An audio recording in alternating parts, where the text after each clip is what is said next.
Hey there, crew! Welcome back to another video.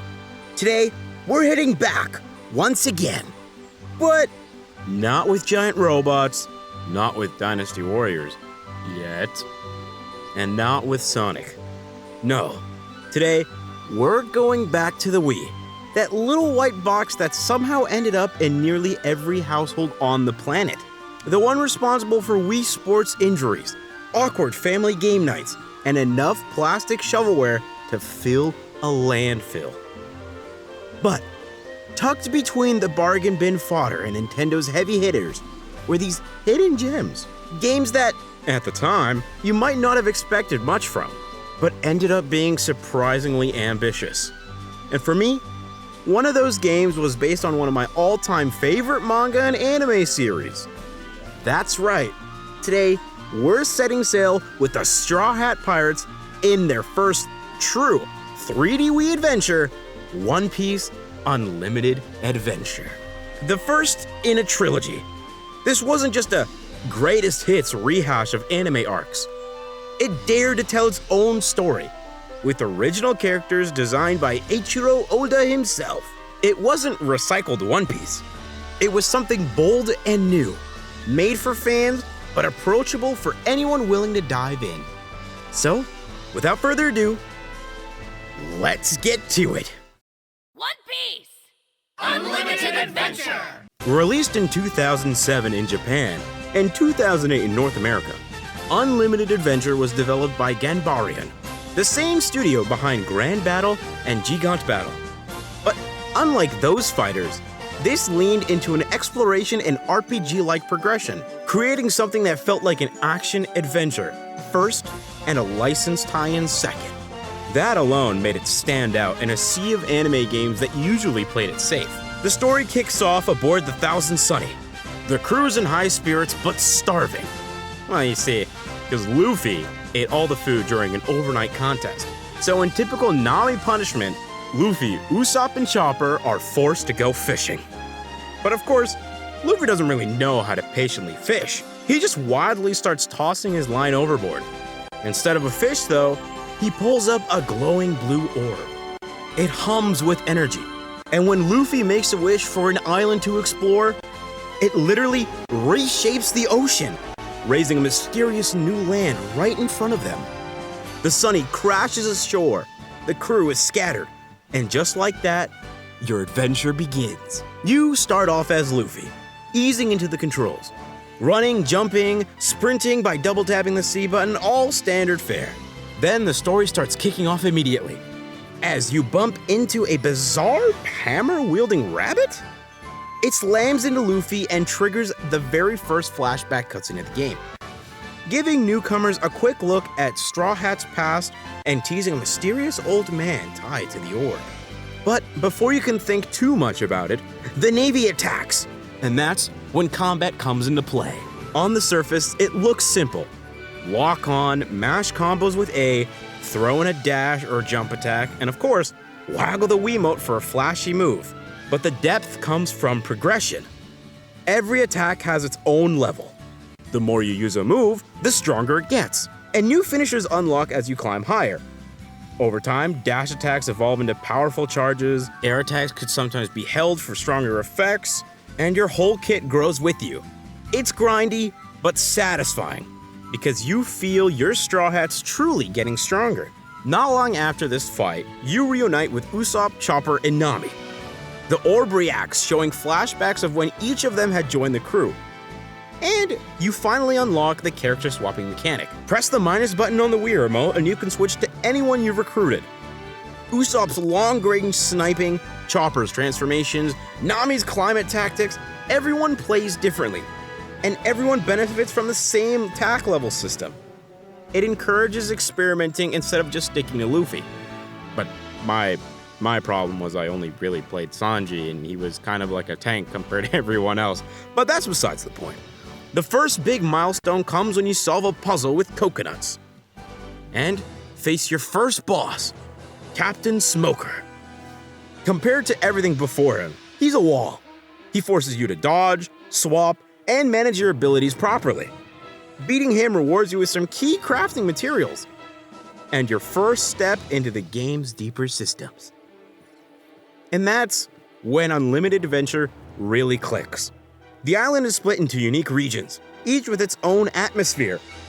The sunny beach where you found yourself at the start of the game. The dense, mysterious jungles. The icy winter mountains. The fiery fall ruins. A dark and mysterious cave. And a floating island that loops itself? These areas aren't just levels. They're interconnected zones that loop back into each other, giving the island a lived-in feel. You also have the plains where everything connects to, and that's where the home base happens. Sanji cooks meals for you here, Chopper brews medicines, Usopp builds tools like pickaxes and bug nets, which you'll need to break obstacles or catch rare creatures. Frankie handles construction, expanding your base with bigger facilities. Even fishing becomes its own highlight. Casting your line, tugging with the Wii remote, reeling with the A button, all while pulling up wild Oda-esque fish designs. Pair it with bug catching, sneaking up on beetles or frogs, and suddenly, side activities feel as core to the game as fighting. Oh, speaking of fishing, look at that. Sanji's about to catch something now. Oh, what could it be? What? Wait, what? Yep, that's right. That's today's sponsor, W Energy. Have you ever wanted to drink a good energy drink? Have you ever wanted to drink a very specific anime flavor? Could it be solo leveling, perhaps? Well, here you are. Welcome to W Energy. Here you can buy whatever solo leveling flavor that they have in stock, and with my promo code STABBIT, you get 10% off on your next order. Don't forget, make sure to use my code for 10% off and get yourself the energy drink you've always wanted. Thank you, W Energy, for making me a partner, and enjoy the rest of the video. All of it feeds back into progression. Every item, every resource, every crafted upgrade pushes the orb further, unlocking new paths and new bosses. And these bosses? They're not random monsters. They're familiar faces from across One Piece.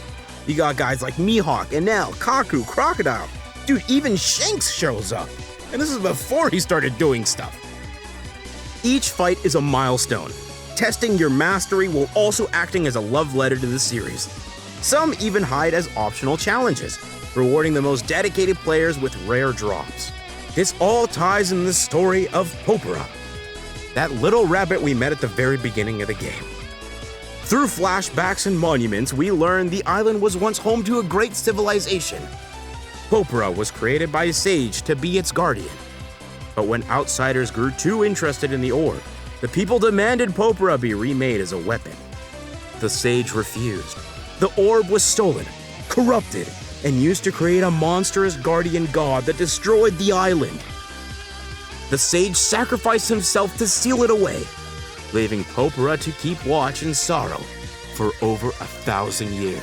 The Straw Hats, of course, step in to help. And in the game's final act, after beating boss on boss, you become strong enough to challenge that guardian beast. A massive two-phase battle that throws everything at you. It demands you master the combat system, character swapping, and all the skills you've built across the game. When it finally falls, you're not just beating a boss, you're bringing closure to Popera's vigil and proving once again the strength of the Straw Hat crew. But even that isn't the end. Once the credits roll, there's more. You can rematch bosses at a higher difficulty, earning rare drops to craft brand new costumes, from outfits inspired by Pirate King designs to Sanji's chef attire. These extras give you a reason to keep playing and show off your crew in style. And that's really the magic of One Piece Unlimited Adventure. It could have been a lazy tie-in, but instead, it blended combat, exploration, crafting, and resource management into one cohesive adventure. It respected the source material while daring to tell its own story. And for fans back then, seeing Oda's original characters brought to life on the Wii, it felt special. Unlimited Adventure isn't just a footnote in the One Piece game library. It's proof that even on hardware known for shovelware, you could still find something ambitious, something crafted with love. It's a game that captures the spirit of adventure, friendship, and discovery that One Piece itself thrives on. And even years later, it reminds us of what made the Straw Hats' journey so unforgettable. So if you've never played it, or if it's been years since you last touched it, maybe it's time to dust off that Wii, grab your Wiimote, and set sail one more time. Because One Piece Unlimited Adventure wasn't just a game. It was an adventure worth remembering. Thank you guys so much for watching part 1 of our One Piece Unlimited retrospective. Next time, we're going to be looking at the first Unlimited Cruise game. What does it change from this one? How much more can I add to the script to make it a longer video so I get more ad revenue? That's a joke, by the way. I really don't care. And just how much more fun can you really have with these games? Well, I guess we'll have to find out in the next video. So until then, remember, check with your navigators, check your ship, and prepare to set sail on another adventure when we enter One Piece Unlimited Cruise 1. Because I forgot the subtext of the game. It's really long. Bye-bye!